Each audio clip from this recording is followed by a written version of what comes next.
Hello बच्चों, जो chapter हम लोग पढ़ रहे हैं उसका नाम है ब्रीथिंग एंड गैसियस एक्सचेंज या एक्सचेंज ऑफ गैसेस। आज का टॉपिक हमारे पास है transport of gases. Last class में हम लोगों ने पढ़ा था कि गैस एक्सचेंज कैसे होती है। हमने पढ़ा था एक्सचेंज ऑफ गैस कि एल्वेलस में गैस एक्सचेंज होकर के जाती है ब्लड में, ब्लड मूव करके जाता है टिश्यू तक, फिर ब्लड से गैस एक्सचेंज करके जाती है टिश्यू में या सेल में।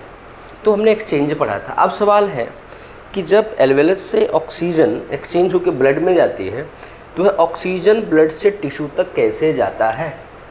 और अगला पढ़ना है कि टिश्यू में जो CO2 जनरेट होती है वो CO2 एल्वेलस तक, एल्वेलाई तक, लंग्स तक कैसे आती है। आज हमें उसको पढ़ना है, ट्रांसपोर्ट ऑफ गैसेस। बेटा हमारे ट्रांसपोर्ट ऑफ गैसेस में जो हमारे रेस्पिरेटरी गैसेस हैं वो दो हैं, आपको पता है, oxygen, molecular oxygen and carbon dioxide. ये दो चीज़ें ट्रांसपोर्ट करनी होती है। बेटा आपको बता दें, ऑक्सीजन का लगभग 97%, जो कि आपके एनसीईआरटी में मेंशन है, बट ये प्रैक्टिकली अगर हम देखें तो 97 to 98.5% ट्रांसपोर्ट होता है बाय हीमोग्लोबिन, और 3% मतलब 1.5 to 3% ट्रांसपोर्ट होता है by plasma in dissolve stage. ठीक, यहाँ हीमोग्लोबिन हो गया,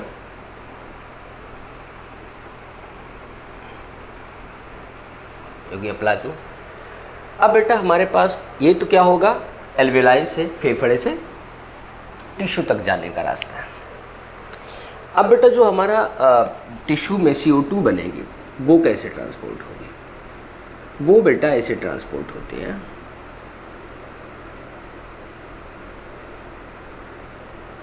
ऐसे बेटा ध्यान देना, इसका 7% डिजॉल्व हो जाता है प्लाज्मा में, 7% थ्रू प्लाज्मा।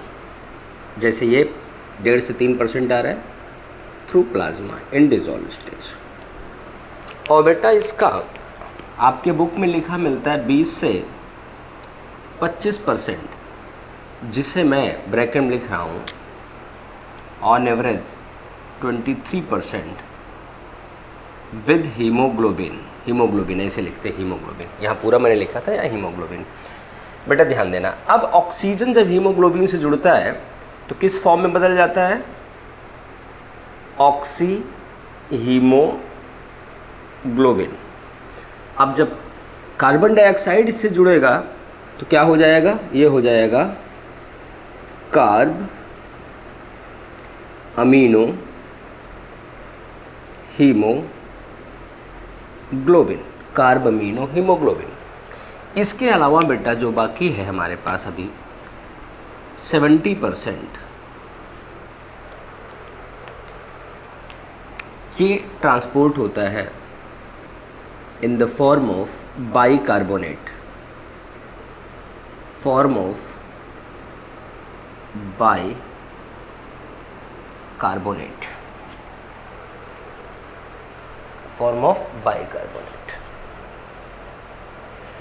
अब एग्जामिनर हमें परेशान कहाँ करता है, सवाल ये तो आपने देख लिया कि ये प्लाज्मा के थ्रू जाएगा, ये हीमोग्लोबिन साथ जुड़े कार्ब अमीनो हीमोग्लोबिन के थ्रू जाएगा, लेकिन ये बाइकार्बोनेट वाली बात समझ नहीं, बाइकार्बोनेट किसके थ्रू जाएगा। बेटा ये भी प्लाज्मा के थ्रू जाता है। किसके थ्रू जाता है, बाई प्लाज्मा। अब आपके मन में कन्फ्यूजन हो रहा हो कि ये क्या चक्कर है, यहाँ भी आपने प्लाज्मा लिखा, यहाँ भी लिखा। बेटा ये एक वर्ड मैंने नहीं लिखा है, वही तो बताना चाह रहा हूँ।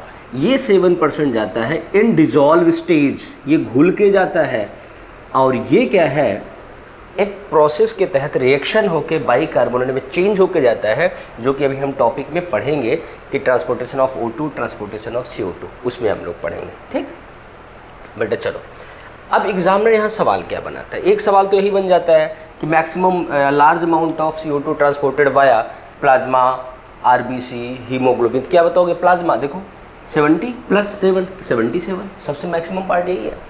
और यहाँ पे maximum part of oxygen transported by haemoglobin in the form of oxy haemoglobin. बेटा अब हमारे पास जो इन दोनों में से सबसे पहले हम पढ़ेंगे ट्रांसपोर्टेशन ऑफ ऑक्सीजन। क्या पढ़ेंगे? Transport of oxygen. यहाँ लिखते हैं हम लोग ट्रांसपोर्ट ऑफ ऑक्सीजन। हम मॉलिक्यूलर ऑक्सीजन को ट्रांसपोर्ट करेंगे। कैसे ट्रांसपोर्ट होगा? बेटा ध्यान देना, यहाँ पर ये तो पता है आपको प्लाज्मा में घुल के जाता है, ठीक है। और प्लाज्मा में ये घुलने वाली बात पता है दोनों जगह क्यों है? क्योंकि बेटा जब ब्लड, अगले चैप्टर हम पढ़ाएंगे तो आपको बताएंगे कि जो प्लाज्मा होता है हमारे ब्लड का लगभग 55 से 60% पार्ट होता है, और उस प्लाज्मा का 90 से 92% पार्ट वाटर होता है। और आपको पता है कि वाटर में O2 और CO2 डिजॉल्व होते हैं। बेटा उस नेचर की वजह से डिजॉल्व होता है और कोई रिएक्शन नहीं होता। अब ये वाली स्टेज में पढ़ना है transport of oxygen.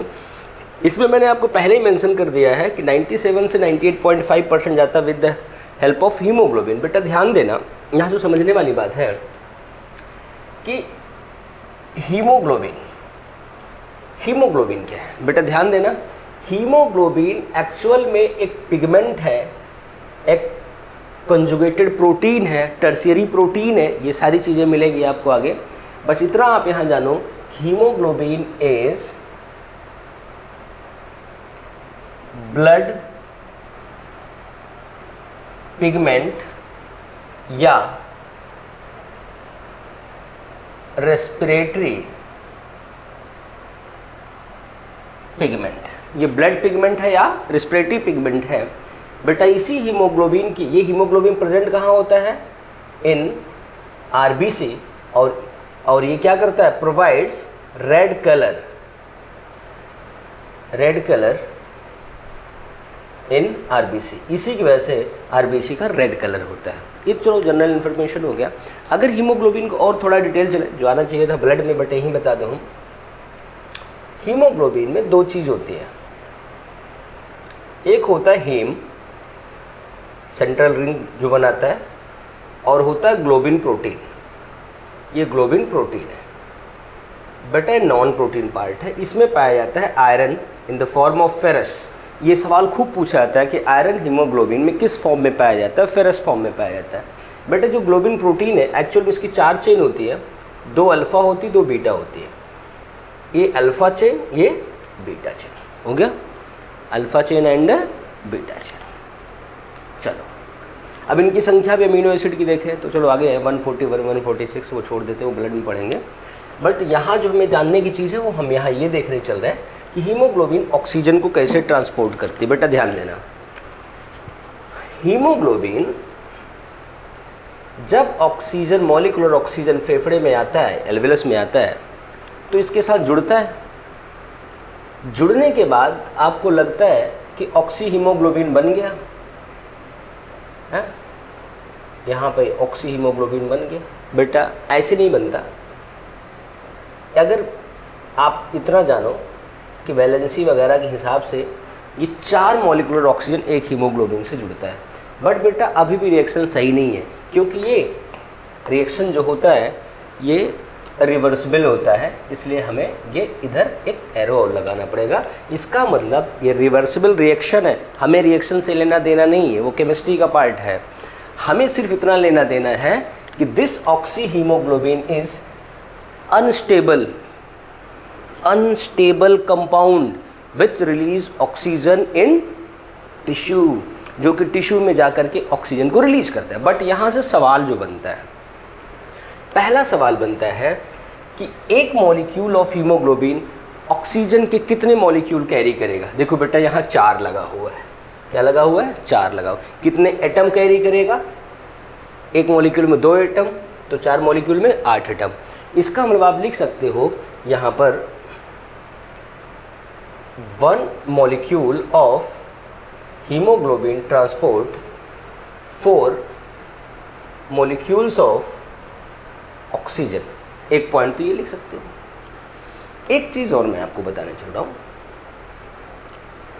1 gram haemoglobin transport 1.34 millilitre oxygen. 1 gram haemoglobin transport 1.34 millilitre oxygen. अब आपसे सवाल पूछा जाएगा कि 100 ml ब्लड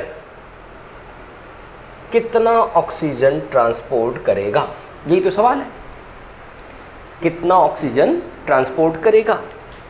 बेटा ध्यान देना, हमें ये अभी तक हम कुछ नहीं कर सकते, हमें यहाँ पता है ग्राम में कि 1 ग्राम हीमोग्लोबिन इतना कैरी करता है। अगर हमें पता चल जाएगा 100 ml ब्लड में कितना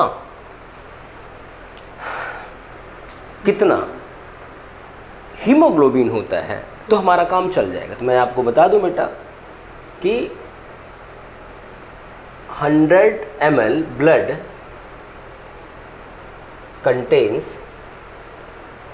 nearly 15.5 ग्राम हीमोग्लोबिन।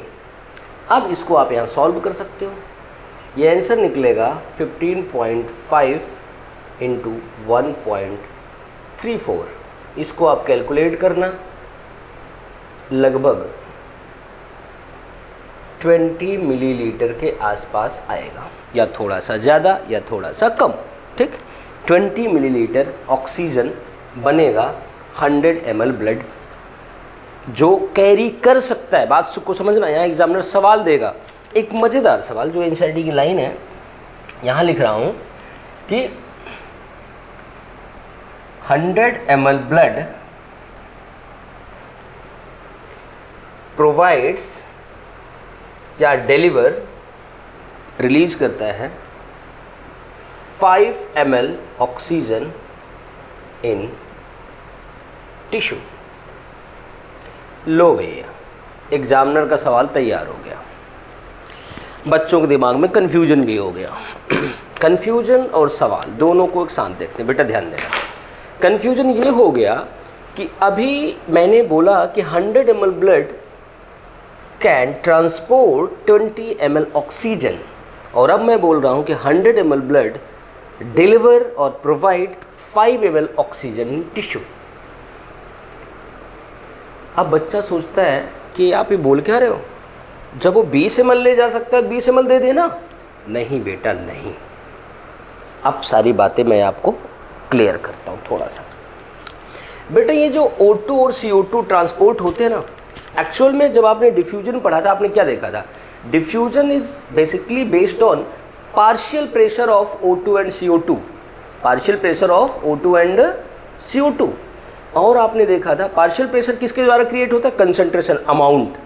ठीक बेटा ध्यान देना, बाइंडिंग ऑफ ऑक्सीजन भी उसी तरह, binding of oxygen with haemoglobin basically या initially primarily based on partial pressure of oxygen but also affected by concentration of CO2, H plus ion, pH value of blood और temperature of body। ये सारी चीज़ें affect करती हैं। बेटा ध्यान देना कि अब मैं इन दोनों बात में डिफरेंस बताने चल रहा हूँ। 20 ml is capacity of 100 ml blood to bind.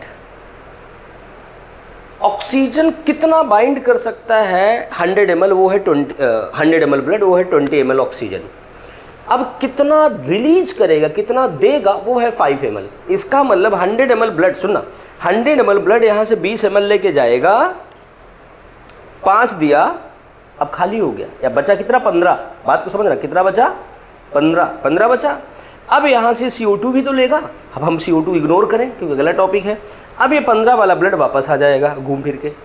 अब ये फिर, अब इसमें ऑक्सीजन की कमी है, यहाँ पार्शियल प्रेशर ऑफ ऑक्सीजन कम है, लेकिन फेफड़े में पार्शियल प्रेशर ऑफ ऑक्सीजन ज़्यादा है, तो डिफ्यूज होके यहाँ आ जाएगा, ये फिर 20 हो जाएगा, फिर मूव करके जाएगा, फिर 15 देगा, फिर डीऑक्सीनेटेड ब्लड वापस आ जाएगा हमारे लंग में, फिर यहाँ पार्शियल प्रेशर का डिफरेंस आ गया, यहाँ कम है, फेफड़े में ज़्यादा है, फिर ऑक्सीजन धड़ाधड़ डिफ्यूज होगा, आके हीमोग्लोबिन में जुड़ जाएगा, अब फिर 20 हो जाएगा, फिर चला जाएगा।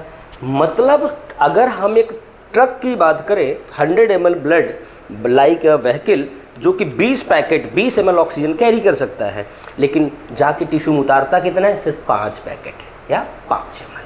अब बात समझे। अब एक चीज़ और, अब सवाल ये है, देखो बेटा ये जो मैंने बताया ना, आपके एनसीईआरटी में ये सारी चीज़ें नहीं हैं, ये वाली चीज़ नहीं है, सिर्फ इतना 4 ml तक है, ठीक। उसके बाद डिसोसिएशन कर्व है, उसके पहले वहाँ पहुँचने के पहले मैं आपको कुछ बातें और बताने चल रहा हूँ, क्योंकि बेटा जितना नीट में आएगा ना वो सारा मुझे कवरअप करना है, सारा कवर करना है, चाहे वो जैसे हो वो आपको कवर करना ही करना है। इधर ध्यान देना आप लोग। अब यहाँ पे 2 पॉइंट मैं बताने चल रहा हूँ, उसे आप गौर से देखना। एक मैं बताने चल रहा हूँ P50। इसमें बेटा थोड़ा सा कंफ्यूजन होता है लोगों को। P50 वैल्यू, बुक में केवल P50 लिखा रहता है, हम P50 वैल्यू की बात करें। What is P50 value? P50 value क्या है?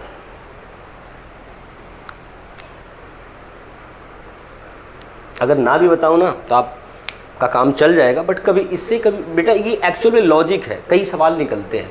अगर इस लॉजिक बेस अगर एक लॉजिक सीख गए ना तो आपके 5-10 सवाल हो जाएंगे, इसीलिए मैं इस लॉजिक को बता रहा हूँ। बेटा ध्यान देना, P50 वैल्यू क्या होता है? P50 बेटा P50 value is concentration of molecular oxygen, ध्यान देना, कंसंट्रेशन ऑफ मॉलिक्यूलर ऑक्सीजन और partial pressure of oxygen.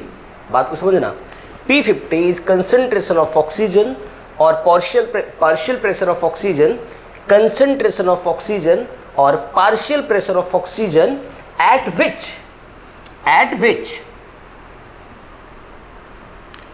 which 50% hemoglobin change into oxyhemoglobin,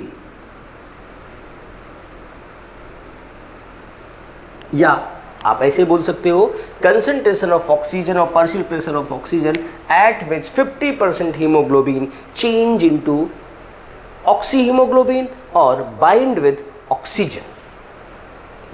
oxygen. ये वैल्यू भी बताऊंगा कि हमारी बॉडी में नॉर्मल टेम्परेचर पे कितना कंसंट्रेशन पे, कितने पार्शियल प्रेशर पे सिचुएशन हो जाता है, वो भी बताऊंगा। रुको, वो एग्जाम में आता नहीं, फिर भी बता दूंगा। बेटा ये तो हो गया P50 वैल्यू। अब इस बात को समझना, अब इसमें सवाल कैसे बनते, समझना इस बात को। मैंने बता दिया कि ऑक्सीजन का वह कंसंट्रेशन जिस पे 50% हीमोग्लोबिन ऑक्सीजन से बाइंड होकर ऑक्सीहीमोग्लोबिन में बदल गया। इस बात को समझ गए? मतलब आप ये कहना चाह रहे हैं कि यहाँ बहुत सारा हीमोग्लोबिन मॉलिक्यूल है, उसके चारों बहुत सारे ऑक्सीजन मॉलिक्यूल आ गए, एक ऑक्सीजन कंसंट्रेशन पे आधे हीमोग्लोबिन ऑक्सीजन को एडॉप्ट कर लेते हैं, बाइंड कर लेते हैं, ठीक हो गया। अगर हम कहते हैं कि एक बाय द वे एक इमेजिनरी वैल्यू लेते हैं कि PO2 10, मतलब मैं कहना चाहता हूं कि हमारे पास एक वैल्यू है PO2 की 10 unit concentration, partial pressure of oxygen 10 mmHg ले लिया। एक हमने ले लिया PO2 बराबर 15, एक ले लिया PO2 बराबर 20।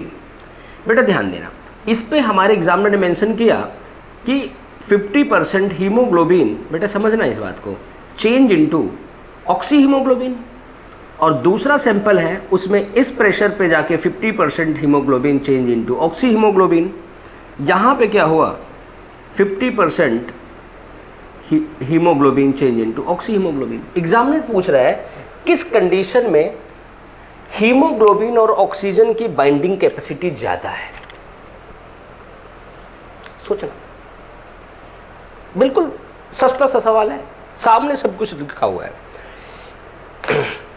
किसकी बाइंडिंग कैपेसिटी ज़्यादा है? अरे भाई यहाँ पार्शियल प्रेशर 10 यूनिट है तो भी 50% हो गया, यहाँ 15 है तो जाके हुआ, 20 है तो हुआ। ये डेफिनेशन देखना, concentration of oxygen eight which 50% haemoglobin change into oxy haemoglobin. हो गया। तो बेटा देखो, अगर अब हीमोग्लोबिन और ऑक्सीजन को जुड़ना है, इसने क्या किया, 10 mmHg पार्शियल प्रेशर पे जुड़ गया, लेकिन इस कंडीशन में हमें 10 mm पे नहीं जुड़ा, हमें और प्रेशर लगाना पड़ा, और प्रेशर लगाना पड़ा, इस पे तो और प्रेशर लगाना पड़ा, मतलब ये कम प्रेशर पे जुड़ गए, ये ज़्यादा प्रेशर पे, ये और ज़्यादा प्रेशर पे, मतलब कम प्रेशर पे जुड़ गए, मतलब वो दोनों जुड़ना चाहते हैं, दोनों की बाइंडिंग कैपेसिटी है, अच्छी है, बाइंडिंग एफिनिटी है, मतलब ऑक्सीजन और हीमोग्लोबिन की एफिनिटी अच्छी है। यहाँ पे क्या है, उससे ख़राब है, यहाँ उससे ख़राब है, मतलब बाइंडिंग कैपेसिटी इस केस में ऑक्सीजन और हीमोग्लोबिन की ज़्यादा है, इस केस में उससे कम है, इस केस में सबसे कम है, मतलब जहाँ P50 वैल्यू ज़्यादा वहाँ ऑक्सीजन हीमोग्लोबिन की बाइंडिंग कम। इतना ध्यान रखना है, ठीक। अब सवाल ये है कि अगर हम P50 वैल्यू बढ़ा दें, किसी ब्लड की बढ़ा दें, तो क्या होगा। अरे भाई, बढ़ा दोगे तो ऑक्सीजन की बाइंडिंग कम हो जाएगी, बाइंडिंग मतलब लोडिंग कम हो गई, लोडिंग और लोडिंग खत्म, मतलब अगर P50 वैल्यू किसी ब्लड में ज़्यादा हो गई तो मतलब हमें ज़्यादा से ज़्यादा ऑक्सीजन लेना पड़ेगा, तब जा कर के कहीं बाइंडिंग होगी। अर्थात हम ये कहना चाहते हैं P50 वैल्यू हम बढ़ाते चले गए, P50 वैल्यू बढ़ती चली गई, अर्थात ऑक्सीजन और हीमोग्लोबिन की बाइंडिंग कैपेसिटी घटती चली गई। अब याद रखना है बेटा, ये एक लॉजिक है, ये सवाल बनता है कभी कभार। अब बेटा ध्यान देना, अब हमारा ऑक्सीजन, ऑक्सी हीमोग्लोबिन, अगर ऑक्सी हीमोग्लोबिन ये जो हमारा ट्रांसपोर्ट हो रहा है, अगर इसके ट्रांसपोर्टेशन में अगर हम एक ग्राफ तैयार करें, यहां हम लेते हैं पार्शियल प्रेशर ऑफ ऑक्सीजन, यहां हम लेते हैं percentage saturation of oxy haemoglobin, और अगर ग्राफ खींचे तो हमें क्या मिलता है, हम ऑब्टेन करते हैं एक्स सिग्मॉयड कर्व। क्या ऑब्टेन करते हैं, एक्स सिग्मॉयड कर्व। ये सिग्मॉयड कर्व हमारा नॉर्मल बॉडी टेम्परेचर पे है, नॉर्मल ऑक्सीजन पे है, नॉर्मल CO2 पे है। बेटा ध्यान देना, यहाँ बॉडी टेम्परेचर हमारा नॉर्मल मतलब 37 डिग्री सेल्सियस है, यहाँ पर हमारा pH 7.4 है, मतलब H+ और CO2 कंसंट्रेशन क्या है, नॉर्मल है। ठीक हो गया बेटा, ध्यान देना। अब देखना बेटा, एक बात ध्यान देना, इसे आप एनसीईआरटी में भी मैच करना, आपको बनेगा, बट एनसीईआरटी वालों ना 20, 40, 60, 80, 100 डेटा बना रखा है, ठीक। तो अगर वहाँ डेटा देखें तो हमें 50 जो होता है, यहाँ अगर हम 50% सेचुरेशन मानते हैं तो लगभग आता है 25 से 27 के आसपास। बेटा इधर ध्यान देना, अब इस पर जो सवाल बनता है वह सवाल करना है, वो 27 वगैरह तो चलो ठीक है जानकारी के लिए बता दिया जाता है, पर जो सवाल आता है, सवाल ये आता है कि मैंने कहा देखो बेटा, यहाँ पर बाइंडिंग में एक सिग्मॉयड कर्व आ रहा है। अब आपको ये भी जानना है कि अगर ये फैक्टर हमारे वेरी कर जाएं तो ये कंसंट्रेशन, ये बाइंडिंग वेरी कर जाएगा। बेटा ध्यान देना, एक साइंटिस्ट आए थे mister bore, BOHR, Bohr's effect. Bohr effect क्या है, बोर इफेक्ट बताता है, अब सुनना, बोर इफेक्ट कहता है कि acidic medium means carbon dioxide, मैं एसिडिक अपनी तरफ से लगाया हूं क्योंकि जिससे आप कंसेप्ट क्लियर हो, एसिडिक मीडियम और CO2 replace oxygen from oxy haemoglobin. बात को सुनना, एसिडिक मीडियम और presence of CO2 replace oxygen या dissociate oxygen from oxy haemoglobin. मतलब अगर CO2 कहीं ज़्यादा हो गई तो वहाँ से ऑक्सीजन हटना शुरू हो जाएगा। इस बात को समझना। बोर साहब का कहना है कि हमारे लंग में, हमारे एल्वेलस में ऑक्सीजन का पार्शियल प्रेशर ज़्यादा होता है, इसलिए ऑक्सीजन बाइंड हो जाता है, लेकिन जैसे टिश्यू में जाता है हमारा ऑक्सी हीमोग्लोबिन, वहाँ CO2 प्रेजेंट होता है, एसिडिक मीडियम होता है। CO2 प्रेजेंट होने की वजह से बेटा दैट CO2 रिप्लेस ऑक्सीजन को रिप्लेस कर देता है। नाउ वहाँ से ऑक्सीजन डिसोसिएट हो जाता है। बेटा जब ऑक्सीजन डिसोसिएट होगा तो ये जो हमारा सिचुएशन है नीचे की ओर आएगा।